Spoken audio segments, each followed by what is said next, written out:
Hello, everyone. Juxtaposition here. Welcome to my prelude to my Zoom Star Chamber investigation classroom that we're going to host Sunday night. It'll be March 23rd.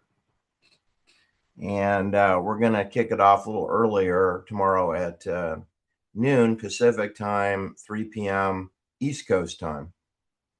So do join me. It's free. You just have to have proper attire. You need to have your audio and your visual working. That means proper lighting.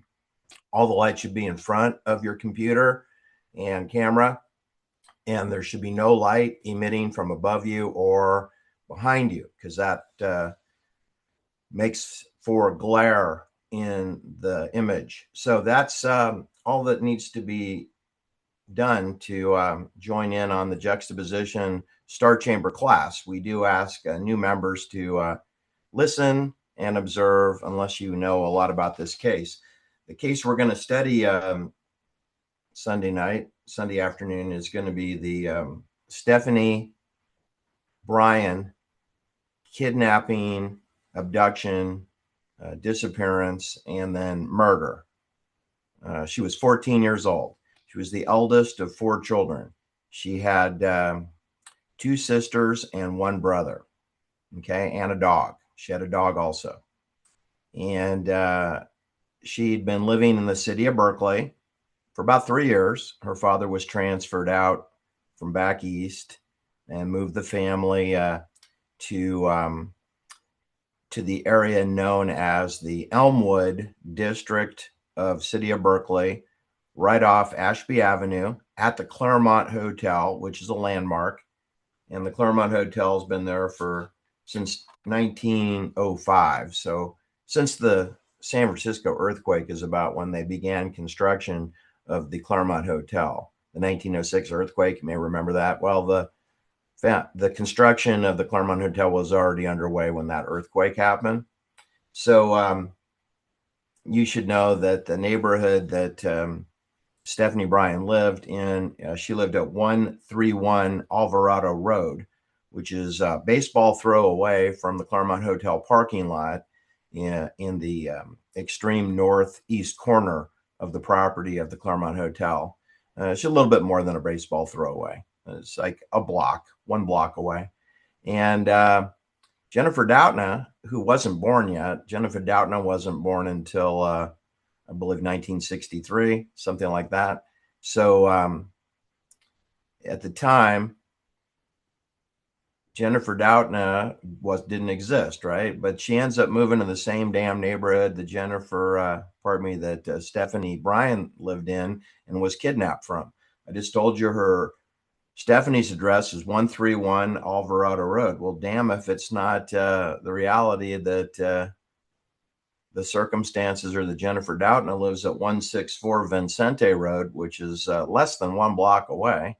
You just have to go down from, it's the same side of the street, too. Same side of the street as Stephanie. All you do is just go east a few houses and you'll see Bridge Street, which Bridge Street tees into Alvarado. Just continue to the left on Alvarado. The next corner you'll see real quick, like a bunny rabbit, you'll see Vicente Road. Turn right and go up about 4 houses on the left is Jennifer Doudna's house at 164 Vicente. Now, all the homes on Alvarado Road and all the homes on Vicente Road are new. They were rebuilt in the mid 1990s with insurance money that came from the Oakland Berkeley firestorm. I don't know if you remember that. I do. I was in the middle of that. That was October 15th, 15th to the 19th, 4-day storm in city of Berkeley, city of Oakland.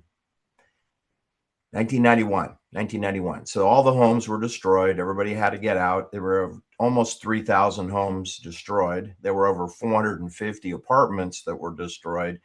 When the apartment building went up, all of the apartments were wrecked, but 2,850 houses were destroyed, including all the homes on Vicente Road and Alvarado Road. So all the homes there are, it's been 30 years since this happened. It's been 30 years, but the homes are modern, fairly modern homes, whereas Stephanie's home, which was burned down, has been rebuilt, and it's really quite attractive. And her home would have probably been built in the 1940s or 50s. The reason that her father moved the whole family kit and caboodle out to Berkeley was because he was offered a job to be the chief radiologist at Peralta Hospital on Pill Hill in Oakland, California, which, in case you didn't know, is directly across the street from where juxtaposition, me, that's me, where I was born. I was born at Providence Hospital, the Sisters of Providence Catholic Hospital. That's where I was born. That's where my mother died. She died in that hospital whilst I was getting her ice cream from Fenton's on Piedmont Avenue.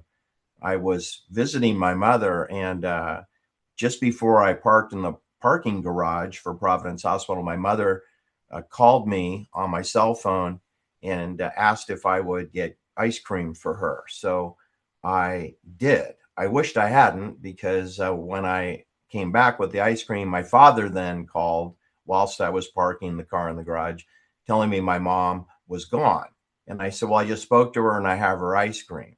And he said, no, she's gone. And I said, well, I'm going to go visit her now. And he said, no, you don't understand. She's not in the room. They've taken her out of the room.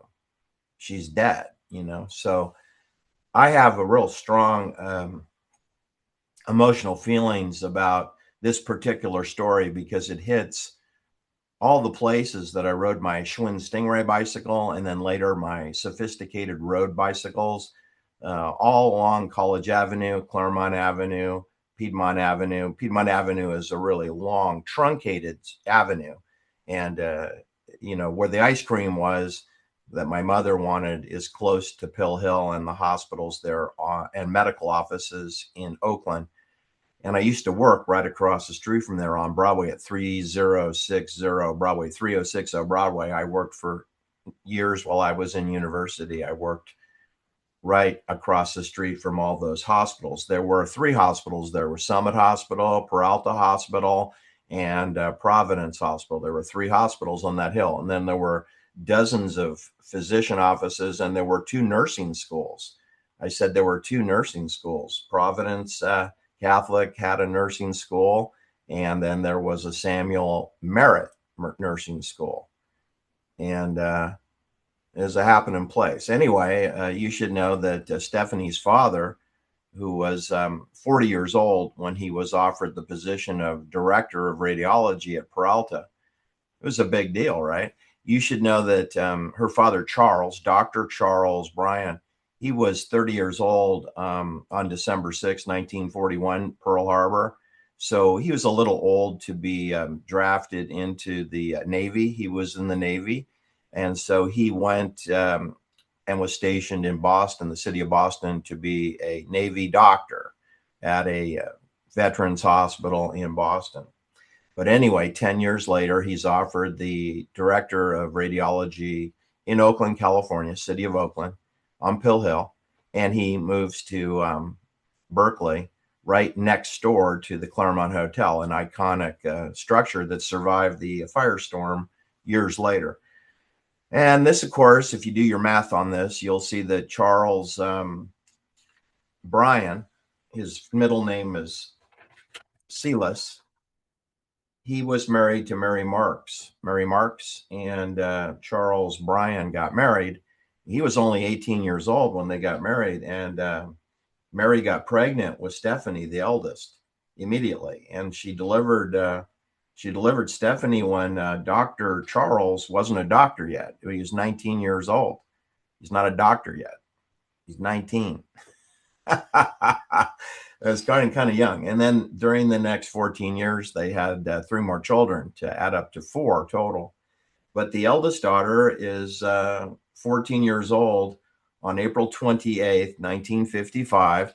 And I don't know where you were then, but I can just tell you that she's only been living in this home for about 3 years, and she's apparently shy and reserved and has a few friends. She has a few friends, and she was with a friend the day that she disappeared. Mary Ann Stewart was her friend that she walked with 1.5 miles, 1.5 miles from her school. The distance from 131 Alvarado Road, her home,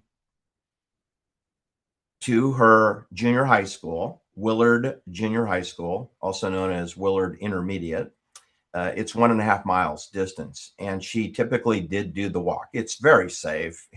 You know, it is frustrating to tell a story about kidnapping and murder when I explain to you how safe the neighborhood. But I spent most of my life in this neighborhood or going through this neighborhood. I was in the neighborhood next to this neighborhood. I wasn't in this neighborhood, but I was nearby. I was very close. And I would go shopping all over College Avenue and bicycle stores and hobby huts. I used to go to Telegraph Avenue, Hobby Hut all the time. This is covering much of the distance that Stephanie would have been walking. I've done it well over 100 times. And I've taken the bus and I've ridden my bike and I've walked, done all those combinations. And there's a bowling alley and there's a movie theater. There's lots of things going on in and around the Elmwood neighborhood, which really is the focus is at College Avenue and Ashby Avenue. And the other focal point of the neighborhood is Claremont Avenue and Ashby Avenue, which is where the Claremont Hotel is situated at the apex of Domingo and Ashby Avenue at Claremont Avenue. This is the confluence of multiple high traffic streets. The high traffic streets are Ashby Avenue, which is the Earl Warren Freeway 13, Unity amongst Mason. That's the busiest of all the streets I just mentioned is Ashby Avenue. It's also known as Tunnel Road. It's also known as the Warren Freeway. It's also known as a thoroughfare to get you to the city of Berkeley. And the second busiest street would be College Avenue, and the third busiest street would be Claremont Avenue. Those three. But it's hard. It's a toss up between College Avenue and Claremont Avenue. But Ashby by far takes the cake. It's super duper busy. All commuters and students use that road. All right. So there's a lot of student housing next door to the Claremont Hotel, all the way over eventually to the Fraternity Row along Piedmont Avenue, and then the Memorial Stadium, steroid football there. And you're going to go by, Patricia Hearst kidnapping. The distance from Stephanie Bryan's house, where she lived with her sisters and brother, the distance to her school is 1.5 miles. Take a wild guess what the distance is to the Patricia Hearst kidnapping. It's the same exact distance, 1.5 miles. Patricia Hearst lives 1 block from her junior high school. So you just turn left to go to Patricia Hearst's house, or you go right to go to the school. Patricia Hearst was in unit number 4. It was a fourplex. It's a house divided into 4 places, 2 upstairs units, 2 downstairs units, fourplex. And Patricia Hearst was in the upstairs unit on the south side of the building, number 4, where she was kidnapped, as you remember, by the Symbionese Liberation Army, Donald DeFreeze of Cincinnati, Ohio, who was also known as SINQ, Field Marshal SINQ, and Bill and Emily Harris, who graduated from the same school that Neil Armstrong, the first man never to walk on the moon, Purdue University. That's where Bill and Emily Harris went to school, where the fake astronauts went to school. And I'm going to say that the kidnapping of Patty Hearst was fake too. Hey, feel free to call me, Patty. I know you're around, and I know your 2 daughters are working in Hollywood now. So that would make your daughters fake too, and your kidnapping fake, and your SLA bank robbery fake also. All right. So anyway, getting back, before Patty Hearst and before the peace riots in Berkeley, and before Ted Kaczynski was a professor at Berkeley, and before Ted Kaczynski became a Unabomber, and before Jennifer Doudna was born, and before Jamie Kate was born, and before CRISPR therapeutics, gene editing, neuromodulation, molecular engineering was created, before that, we had the kidnapping, disappearance, and murder of Stephanie Bryan. And do join us if this intrigues you, because there's a lot to cover here. This is just a Reader Digest version. We'll get into more minutia and details tomorrow on the Sunday show. All right, so just know that I'm very familiar with the neighborhood and these streets. It's on a very steep hillside, a hillside that really kicks up much steeper when you get beyond these particular addresses.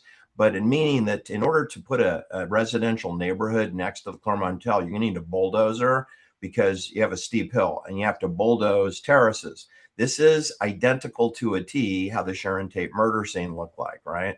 This is exactly how all the homes in Benedict Canyon were constructed, to a T, exactly how the homes on Alvarado Road and Vicente Road, which houses Jennifer Doudna, which housed Dr.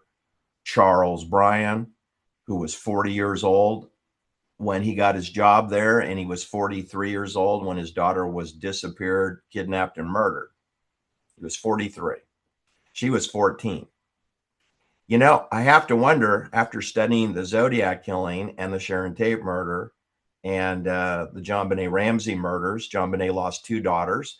Lou Brown lost 2 daughters, Nicole Brown, and another daughter he lost with his first family. He had 2 families and 2 eldest daughters, and they were each murdered.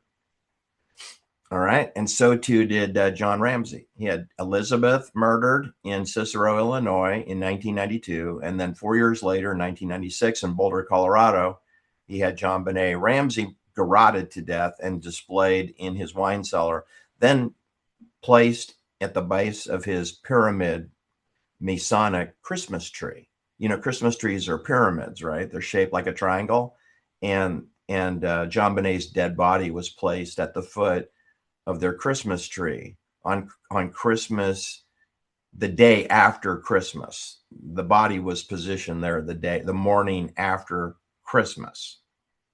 She was found, in the wee hours. She went missing on Christmas Day evening, and she was found in the morning after Christmas. So if you put the John Ramsey case and the Lou Brown, Nicole Simpson case with the Zodiac murders, which 4 of the 5 dead people were all daughters of officers in the United States Army, United States Navy, and the State Department, it could fit right into the Stephanie Bryan situation, where maybe she wasn't really the target. Maybe the target was her father, Charles, Dr. Charles Bryan. Maybe he was a target because he was a Navy doctor at age 30, and he became the director of radiology for 3 years at Peralta Hospital, named after the Peralta family, made famous after the Mexican occupation of the area and booting all the Ohlone Indians out of here. So it's just food for thought, right? Because we have a situation that's very similar to the Black Dahlia. We have a situation that's not different than the Patricia Hearst kidnapping. It's not different than the Zodiac murders. It's not different than the O.J. Simpson murder case, in that we have a lot of things don't make sense on the surface level, and you have to dive very deep, which is what we do on the Juxtaposition channel. You have to dive very deep to start to see how similar all those cases are, which does lead you to a kind of an inescapable conclusion that maybe there was a team of military people who pulled this off. I just don't see how the person who they blame for this killing, who is Bud, or Burton Abbott, he went by Bud Abbott, who was 27 years old at the time. He was United States Army. He left early because he got tuberculosis, and then he had to have half of his lung removed and 2 ribs removed. He only weighed 135 pounds. He's a very slight person. He's not physically fit. You should know that Stephanie only weighs 105 pounds, which is not much different than her killer, the alleged killer, the guy who was put on trial and convicted for kidnapping and murder. Bludgeoning her to death and putting 2 holes in her skull with some blunt force object. And I don't even know he's strong enough to pick up a hammer. But, he definitely was sheep-dipped into making it look like, he had the motive. He didn't have a motive, but he had the means and the opportunity to stalk her, follow her, and maybe kill her. But there's a whole lot to the story that you'd really be scratching your head here. Uh, like, why would you incriminate yourself if you really did it? I mean, if he really did it, why would he put a red purse that belonged to, why would Bud Abbott, why would Burton Abbott put the red purse belonging to a 14-year-old Stephanie Bryan in a cardboard box in the basement of his home, where they invite people over there, a polling election house, and there were elections going on. And why would you put that in plain view of where people cast ballots in the garage? And the basement is off the garage. There's no door separating the area where the red purse was allegedly found. It is in plain view of where you would cast your vote. And so why would you put it there? And why would you put her brassiere and two of her school books that technically belonged to the public library? They had been just taken out the afternoon that Stephanie went missing.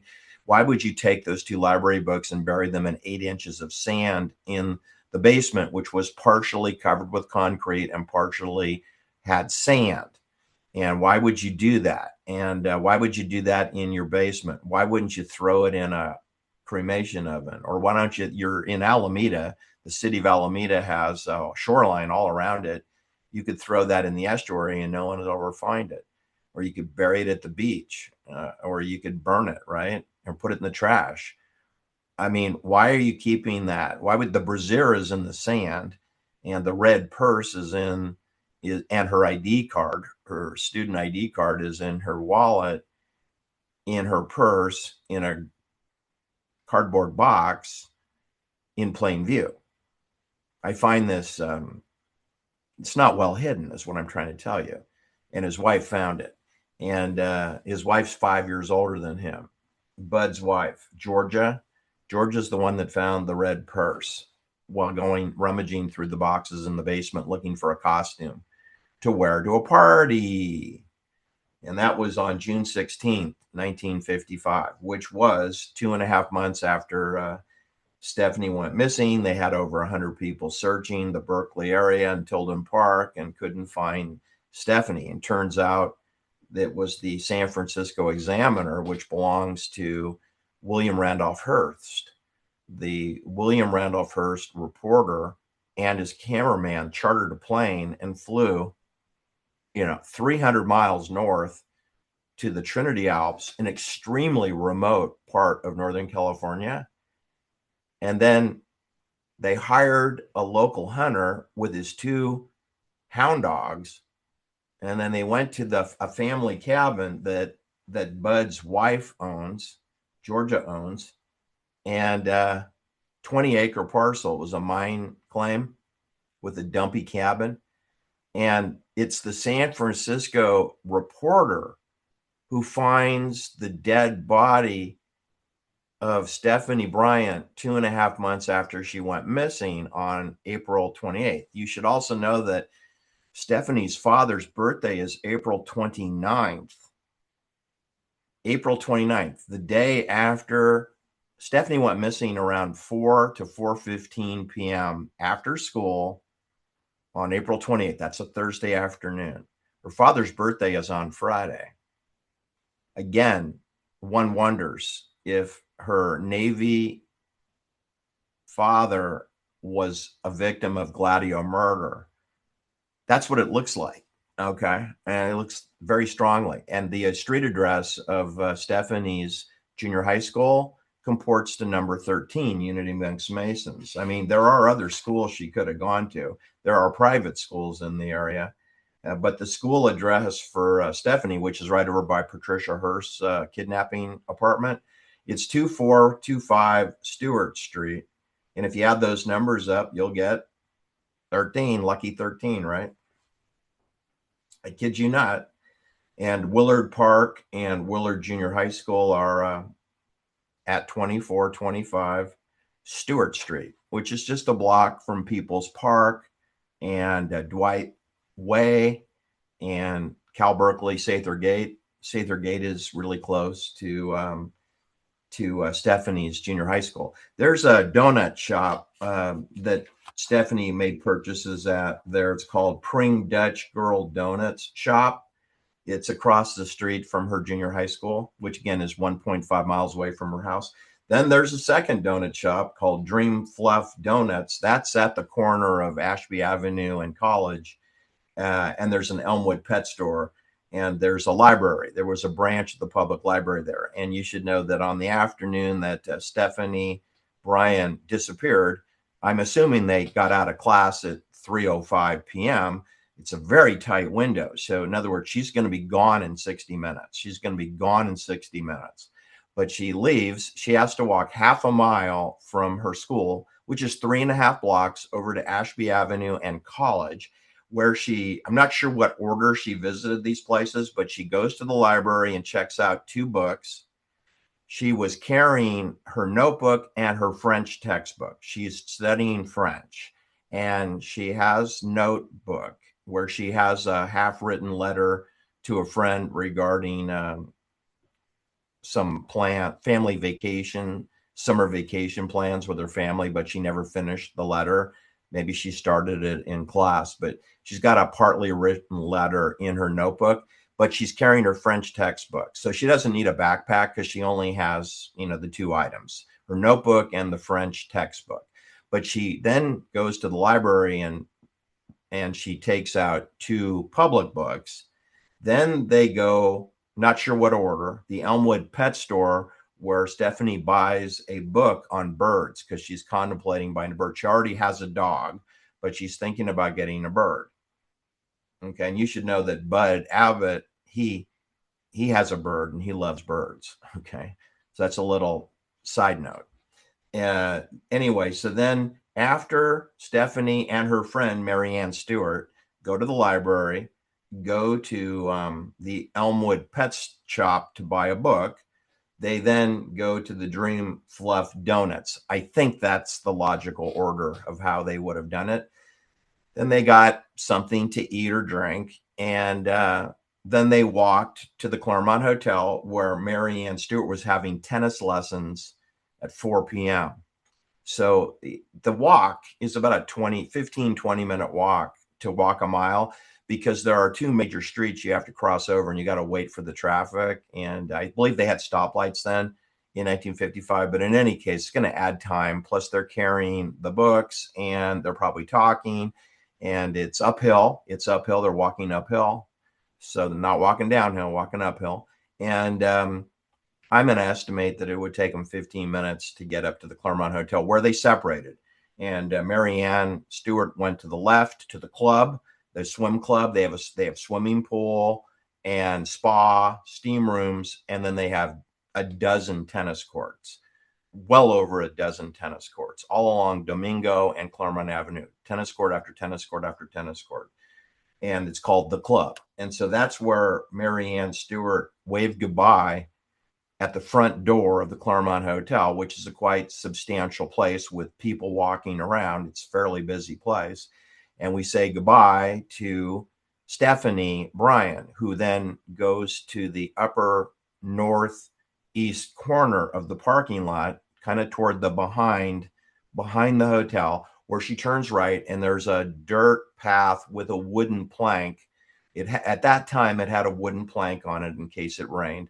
And so that you don't track mud back to the hotel, I guess. I don't think too many hotel guests use this because it's to gain access to the residential neighborhood on Alvarado Road. So there's no reason for you to go over there unless you were going to go visit someone that lived on Alvarado or Vicente roads.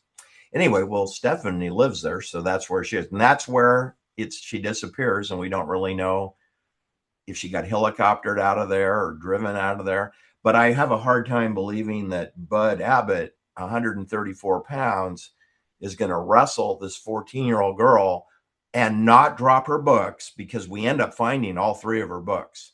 The French book was found in Contra Costa County in Franklin Canyon, another place I know intimately, which is a 4-mile-long canyon. It's right over where Joe DiMaggio was born and lived in Martinez by the courthouse. It's actually really close to a criminal courthouse and civil courthouse. And I think it's pretty daring to go rape a girl near the courthouse or Joe DiMaggio's house. But that's where the French book was. It was over by Joe DiMaggio. It was about 4 miles from Joe DiMaggio.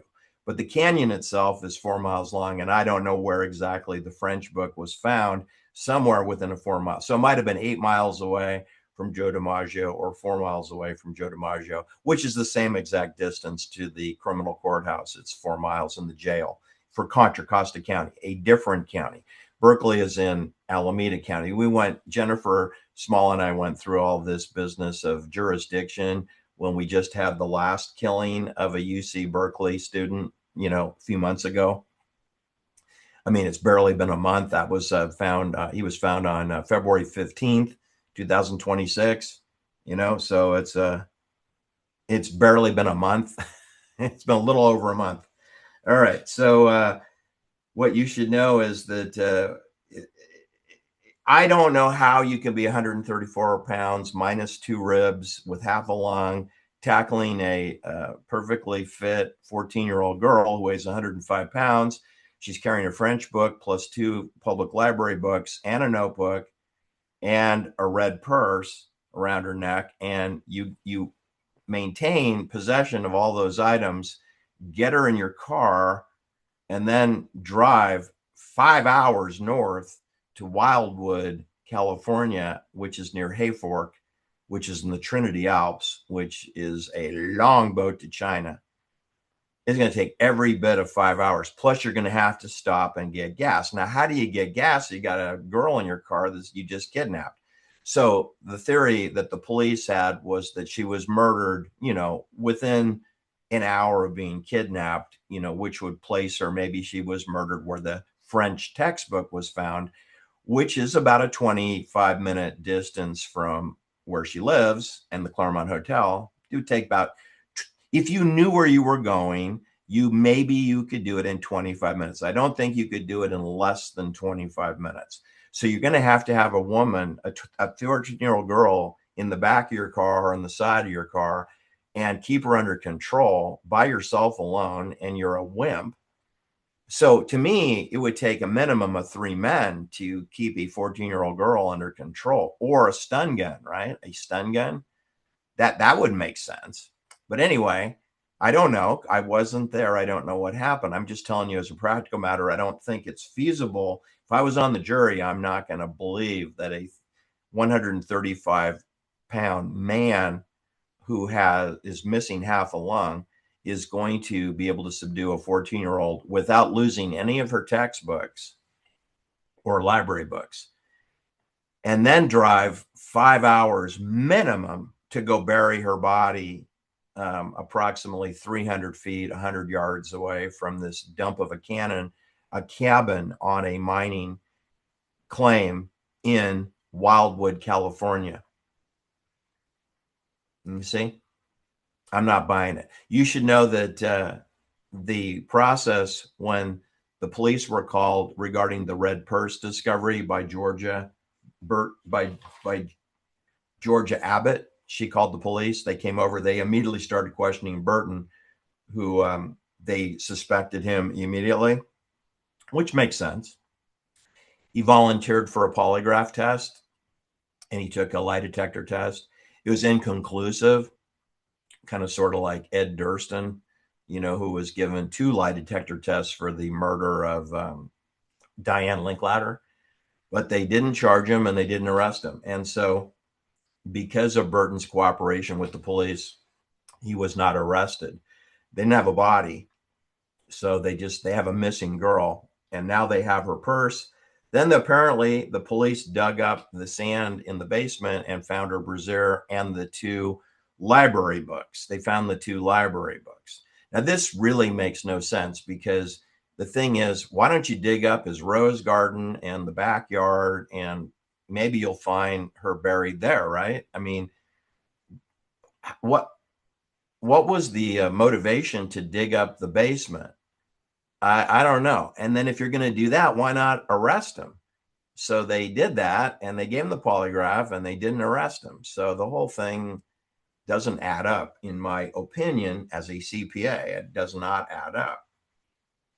The distance from where the Alameda residence, which belongs to, you should know, Burton's mother owns the home, Elsie. Elsie Abbott is the mother, and she always believed her son was innocent, which I'm starting to believe he was innocent too. I've never been 100% convinced that he's guilty. He looks guilty, but as you know, scapegoats are rampant in military crimes. So I'm not 100% convinced. Now, you should know the juxtaposition here, acting as a CPA, had a tax client who lived in El Cerrito up on the hill with a magnificent view, who worked 30 years for the California state prison system.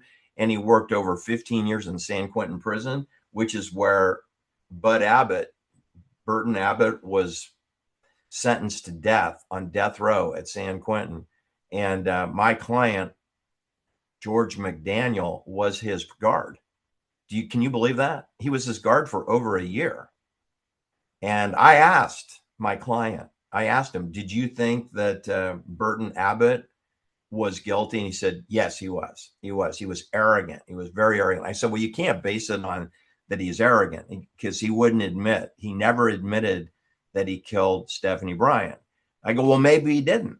And he goes, nah, he had a bad attitude. And I said, okay, I appreciate you telling me that.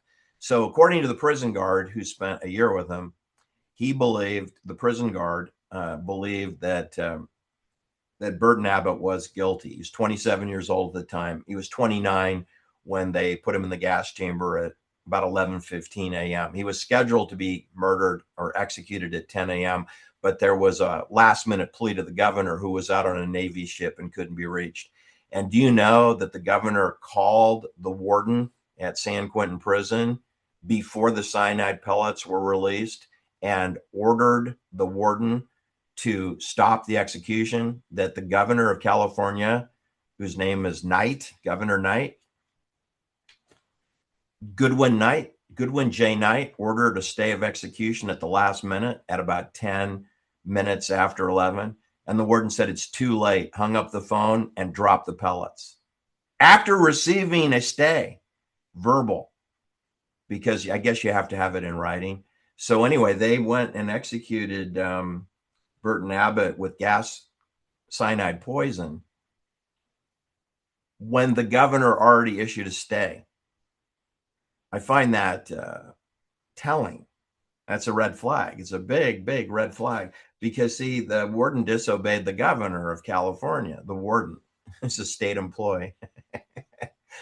And you know what the date of that execution was? It was it's March 15th, 1957.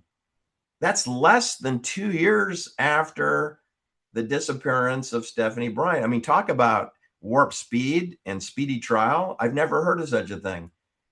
I've been involved in a trial that took over 3.5 years. Didn't involve any homicide, murders, or kidnapping. But I mean, it took well over 3.5 years to resolve a case that was less serious. But you're telling me a capital murder gas chamber case, and you wrap that baby up with an appeal, with an automatic appeal, in under 24 months, in 23 months. That's hauling ass, man. I'll give you the link to the appeal, because the appeal was overturned. There was jury tampering in this case. Also, you should not know, or you should know, is there was a woman who worked in the Naval Air Station in Alameda who was believing that Burton Abbott was being framed for this murder. And so they, quick like a bunny rabbit, threw her off the jury. So the jury ended up spending 7 days deliberating and coming back with, he was charged with rape, kidnapping, and murder. But because the body was badly decomposed, because they wasn't found until July 16th, which is, 2.5 months after she was probably killed, they could not determine if she'd been raped. So they found him guilty of kidnapping and bludgeoning her. Although there was a lot of discussion about strangulation, and the cause of death was 2 holes in her skull, and it was stoved in. So somebody hit her with a hammer or a crowbar or something like that. No murder weapon was ever found. So juxtaposition has a lot of questions, and I'm sure that the Star Chamber does too. There's a lot of things that don't add up with this in this case. So please use this video as a prep for the Star Chamber meeting, which will be Sunday night or Sunday afternoon between noon and 3 p.m., depending on where you are. If you're in England, then I guess it would be 8 hours later, so it'd be 8 p.m. London time. 8 p.m. London time is where the Star Chamber will get kicking off. I do have some clients in the United Kingdom, so this will be the show that they can tune in for because I moved it forward. All right, that's it, folks. Whether it's the Sisters of Providence or whether it's the murdering of a daughter, the eldest daughter of a Navy doctor, Charles Bryan, whether it's going to a school, junior high school with a number 13, it's just all goes with the city of Berkeley, the Unabomber, peace riots, the murder of Rosebud in the Chancellor's lobby, Jennifer Doudna, Jamie Kate, Joy Weiss, Christopher Pitzer, Innovative Genomic Institute. Then you have Rachel Horowitz and Caribou Biosciences. You have Jennifer Doudna as the Chancellor of Biomedicine. You have a lot of felony crimes going on in the city of Berkeley. And this one happened on April 28th, 1955, one day before her father's birthday on Friday, which would have been April 29th. He would have been, how old would he have been? He would have been 44 years old on Friday. He was 43 years old when his eldest daughter went missing. Thanks for listening. Have a great day. Bye-bye.